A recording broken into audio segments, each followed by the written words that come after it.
अस्सलामुअलैकुम रहमतुल्लाहि व बरकातुहू।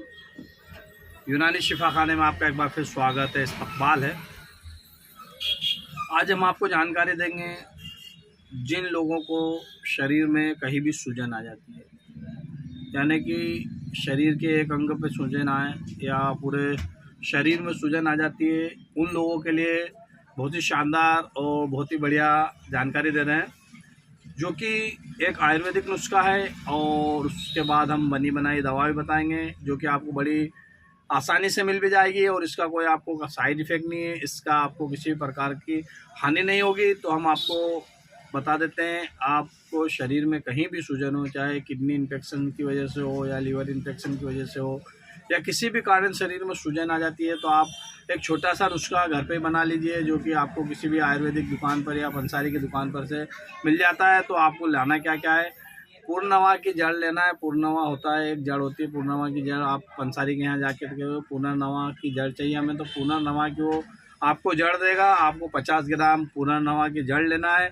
हरड़ का छिलका लेना है। आप जाकर पंसारी के दुकान पे कीजिए, दीजिए कि हरड़ का छिलका दीजिए, 50 ग्राम हरड़ का छिलका लगेगा। और 50 ग्राम आपको लेना है कुटकी। ये 3 आइटम लेना है आपको और तीनों का बारीक पाउडर बना लेना है। और तीनों का पाउडर मिक्स करने के बाद आपको इसे 1 कप पानी में रोज़ाना उबालना है। और पानी जब आधा रह जाए तो उसे इस्तेमाल करना है। आपको अगर इसका स्वाद गलत लगे तो आप शहद या मिश्री वगैरह, शक्कर वगैरह मिलाकर भी इस्तेमाल कर सकते हैं। और जो लोग शुगर पेशेंट हैं वो बिल्कुल भी शहद या मिश्री वगैरह, शुगर वगैरह ना मिलाए, वो सादा भी ले सकते हैं। और एक बनी बनाई दवाएं बता देते हैं, जो कि यूनानी दवा है। इसका भी आपको कोई साइड इफ़ेक्ट नहीं है। आप इन दवाओं को भी इस्तेमाल कीजिए। ये मेरे हाथ में हमदम सिरप है। आप हमदम सिरप लाइए और इसे 2-2 ढक्कन सुबह शाम आप खाना खाने के बाद इस्तेमाल कर सकते हैं। और ये मको कासनी करके टेबलेट होती है, या औलिया कंपनी की है।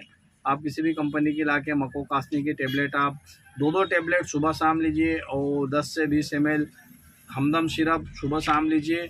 आप इसे इस्तेमाल कीजिए। आप चाहो 2 में से 1 नुस्खा, दोनों में से एक इस्तेमाल कर सकते हो। और आपको फ़ायदा हो जाए तो दूसरों को बताइए, ताकि दूसरे भी इसका फ़ायदा उठा सकें।